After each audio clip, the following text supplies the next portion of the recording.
कुछ अपने निश्चित सिद्धांत हैं जिन्हें आप इस दौरान देख सकते हैं, उनके शपथ ग्रहण कार्यक्रम के दौरान आप देख सकते हैं। आपके संबंधों को आधार बनाकर कोई भी प्रश्न पूछा जा सकता है या पीटी में भी पूछा जा सकता है। मेंस में ज़्यादा संभावना है कि भारत के वैदेशिक संबंधों वाले सेक्शन में या भारत के इंटरनेशनल रिलेशन वाले सेक्शन में भारत और उन देशों के साथ संबंधों के बारे में पूछा जा सकता है।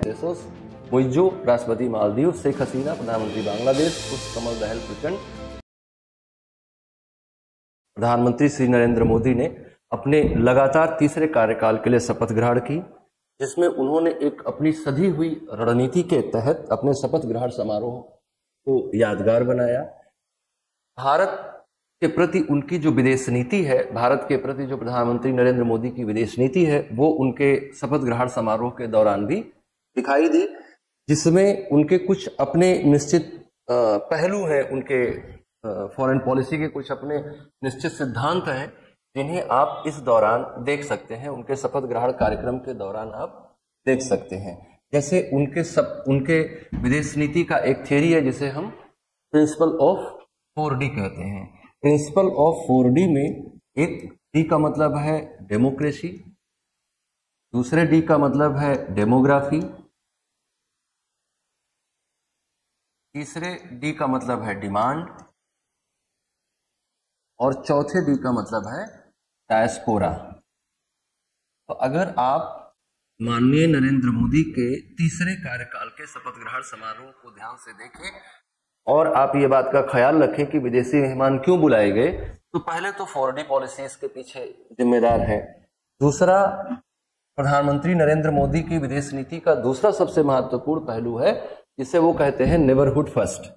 नेबरहुड फर्स्ट का मतलब है कि हम सब कुछ बदल सकते हैं लेकिन अपना पड़ोसी नहीं बदल सकते।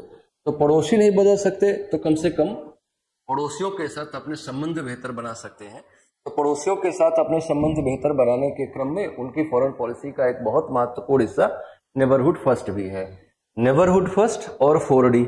और तीसरा उनका जो सबसे इम्पोर्टेंट फॉरेन पॉलिसी का दृष्टिकोण है वो है सागर विजन। तो अगर आप ध्यान से देखेंगे कि किन किन लोगों को बुलाया गया और क्यों बुलाया गया, तो आप देखिएगा कि सागर विजन, नेबरहुड फर्स्ट और 4D, इन तीनों पॉलिसीज को अपने शपथ ग्रहण समारोह के दौरान बहुत सधे हुए तरीके से प्रधानमंत्री श्री नरेंद्र मोदी ने लागू करने का प्रयास किया।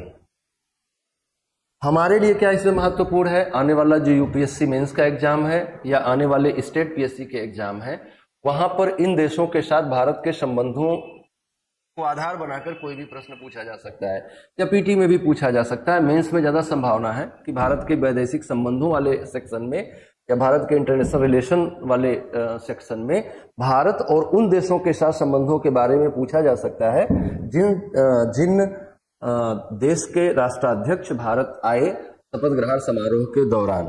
तो इसी बात को ध्यान में रखते हुए हम इस बात को आगे बढ़ाने का प्रयास करेंगे। आगे आप एक एक करके हमारे साथ देखेंगे कि किसके साथ क्या रिलेशन है। हम लोग बहुत क्रमिक रूप से इसको आगे बढ़ाएंगे। जिन देशों के मेहमान, जिन देशों के राष्ट्राध्यक्ष माननीय नरेंद्र मोदी के शपथ ग्रहण समारोह में आए, उनमें से ये हैं और इनकी आप लोकेशन भी देखेंगे तो आपको समझ में आएगा कि ऐसा क्यों किया गया। रानिल विक्रमसिंघे राष्ट्रपति श्रीलंका, प्रविंद कुमार जगन्नाथ प्रधानमंत्री मॉरिशस, अहमद अफीफ उपराष्ट्रपति सेशल्स, मुइज़्ज़ो राष्ट्रपति मालदीव, शेख हसीना प्रधानमंत्री बांग्लादेश, पुष्पकमल दहल प्रचंड प्रधानमंत्री नेपाल, त्शेरिंग तोब्गे प्रधानमंत्री भूटान। क्यों आए ये लोग, जरा इनकी जियोग्राफिक लोकेशन को देखेंगे तो आपको और बेहतर बात समझ में आएगी। श्रीलंका से हमने बुलाया, मतलब श्रीलंका को हमने इनवाइट किया। श्रीलंका के राष्ट्राध्यक्ष हमारे शपथ ग्रहण समारोह में आए, हमारे देश के प्रधानमंत्री के शपथ ग्रहण समारोह में आए, बांग्लादेश के अतिथि आए, भूटान के आए, नेपाल से आए, पाकिस्तान से नहीं आए, इधर यहाँ सेशल्स आएगा, यहाँ से आए, है ना। तो हम श्रीलंका, बांग्लादेश, भूटान, नेपाल, इन सब देशों के राष्ट्रपतियों को हमने बुलाया। बाकी मॉरिशस भी नीचे जाएंगे तो मॉरिशस मिल जाएगा। मॉरिशस को हमने इनवाइट किया। तो इन सब चीजों के पीछे क्या दृष्टिकोण है, इन सभी बातों के पीछे दृष्टिकोण ये है कि हम अपने पड़ोसियों के साथ बेहतर संबंध बना के रखें। तो वो 4D वाला भी थियरी यहाँ पे लागू हो रहा है। यहाँ पे बहुत अच्छी खासी मात्रा में डायस्पोरा भी है। इन सभी देशों में इंडियन डायस्पोरा भी ठीक ठाक मात्रा में है। ये सभी देश नेबरहुड फर्स्ट पॉलिसी के भीतर भी आते हैं। और जब आप मॉरिशस और सेशल्स को देखेंगे तो आप ये समझ पाएंगे कि इसमें सागर विजन का दृष्टिकोण भी शामिल है। तो ये बात आपको जाननी है।